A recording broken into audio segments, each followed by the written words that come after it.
Buenos días, arquitecto. Buenos días, compañeros. En el siguiente trabajo se va a hablar sobre la independencia de Cuba. Quien nos habla es Apasa Yanayaco Anino de mí, del curso de Arquitectura Peruana 2. Primero tenemos lo que es la economía. Cuba mantuvo durante todo el siglo una dinámica basada en el eje ferrocarril, ingenio y esclavitud. Así, la isla suponía un modelo típico de obtención de los recursos en América Latina, según el cual la producción se centraba en la explotación mediante el uso de mano de obra esclava de un solo producto, en este caso la caña de azúcar. Esta requería de un proceso en el que se incluía una parte agrícola y una parte fabril. De esta forma era necesario que la caña fuese trasladada a diversos ingenios, lo que se tradujo en una centralización de las plantaciones y en el aumento de las grandes propiedades, un cambio que se produjo progresivamente y que en parte se asoció al creciente protagonismo de los Estados Unidos como inversor en la isla más adelante. En este caso, el total de la producción cubana de azúcar, España únicamente consumía hacia finales de la época colonial el 3,7%, mientras que Estados Unidos el 90%.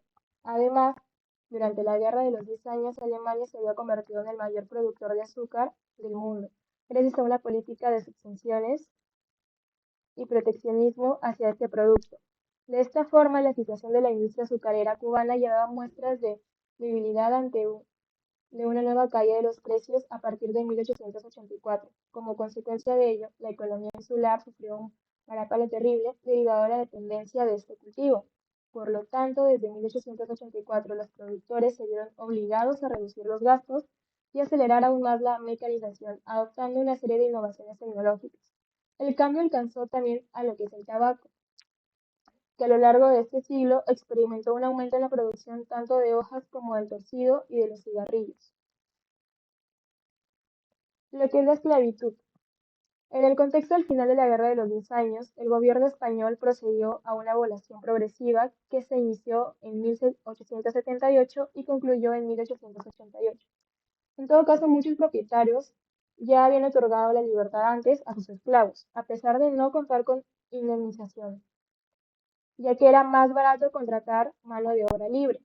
De esta forma, desde 1886 se puso fin a la esclavitud en Cuba, comenzando una época de ajustes para asimilar a los antiguos esclavos a la economía de la isla. Una variable social significativa también fue la llegada masiva de inmigrantes procedentes de España, en particular en la segunda mitad del siglo. Un flujo migratorio que contaba con un alto porcentaje de soldados. Por ejemplo, entre 1882 y 1884 llegaron aproximadamente a la isla 70.000 españoles. Lo que es el desarrollo desde la guerra hasta la independencia de Cuba, donde interviene Estados Unidos y participa también España. El ejército estadounidense disponía de un activo de unos 28.000 hombres, además de los 100.000 de la Guardia Nacional que podían ser movilizados. El ejército colonial español, por su parte, en 1898 contaba con aproximadamente 80.000 hombres. Las tropas españolas presentaban un estado paupérrimo, afectados por las enfermedades, restricciones alimentarias sufridas durante meses. Además, el ejército tuvo un factor fundamental para el desenlace de la guerra, que fue la flota marítima, en lo que los norteamericanos eran superiores, ya que se les consideró la sexta más importante en el ámbito internacional. Por el contrario, la flota española era obsoleta y estaba en mal estado. Por otro lado, desde el 21 de abril, 2 días después de que el Congreso aprobase la resolución para comenzar la guerra, la flota norteamericana inició un bloqueo naval de la isla con el objetivo de impedir que los españoles se reforzaran. La Armada Española, que había partido de Cádiz el 8 de abril de 1898, tras algunos problemas, llegaron a Santiago de Cuba el 19 de mayo. La ciudad ya se encontraba cercada por los cubanos y tenía buenas defensas marítimas. Y además de las características de la infraestructura portuaria eran muy favorables a un previsible bloqueo naval. Para entonces era claro que el dominio del mar por los Estados Unidos se había demostrado en Cavite, donde la flota española del Pacífico fue destruida el 1 de mayo de 1898 en un combate en el que los barcos americanos no sufrieron ningún daño. La magnitud de la victoria norteamericana en Filipinas llevó al gobierno español a ordenar el regreso de Cervera a la península. No obstante, el bloqueo naval se estableció el 19 de mayo, provocando que la campaña terrestre se centrase en Santiago de Cuba. Mientras las tropas cubanas se encargarían de contener los posibles refuerzos españoles, los norteamericanos emprenderían la conquista de Santiago.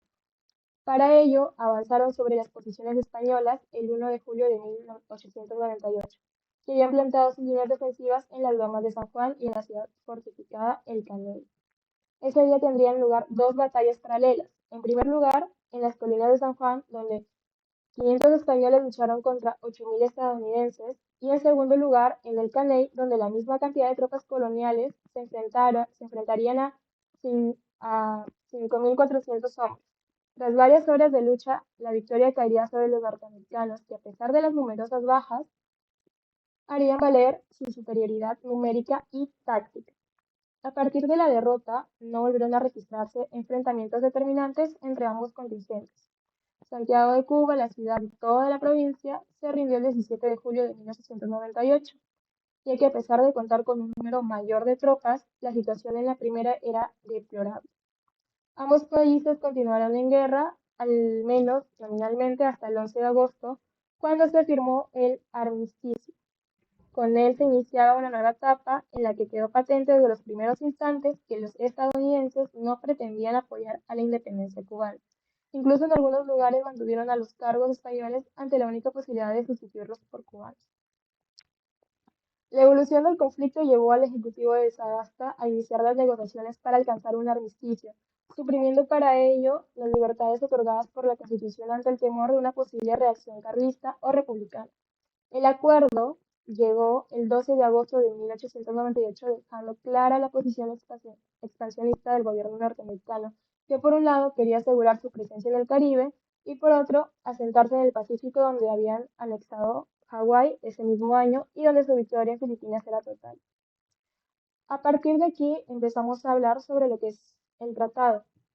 En el Tratado de París, firmado en diciembre de 1898, se establecieron las nuevas condiciones vigentes, según las cuales los Estados Unidos se hacían con el control de Puerto Rico y Filipinas, comprometiéndose España a satisfacer la deuda cubana, que situaba en unos 400 millones de dólares. Igualmente, España renunciaba a todo derecho de soberanía y propiedad sobre Cuba, quedando instaurado un régimen de ocupación militar por parte de Estados Unidos. De esta forma, Cuba quedó sometida a la tutela estadounidense hasta que en mayo de 1902 fue concedida la independencia a la isla, no sin antes reconocer los nuevos dirigentes la enmienda Platt, por lo que Estados Unidos se reservaban su derecho a intervenir en la isla.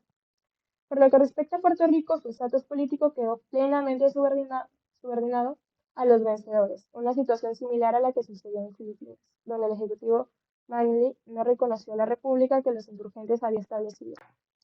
Una decisión que acabaría llevando a la nueva guerra en la isla entre 1899 y 1902, en la que Estados Unidos volvería a imponerse. Por último, se sostiene que Joan del Alcázar, la victoria de los norteamericanos en el conflicto en torno a las últimas posesiones de España en ultramar, encaminaría a los Estados Unidos a convertirse en la tercera potencia mundial en la entrada del siglo XX. Eso es todo. Gracias.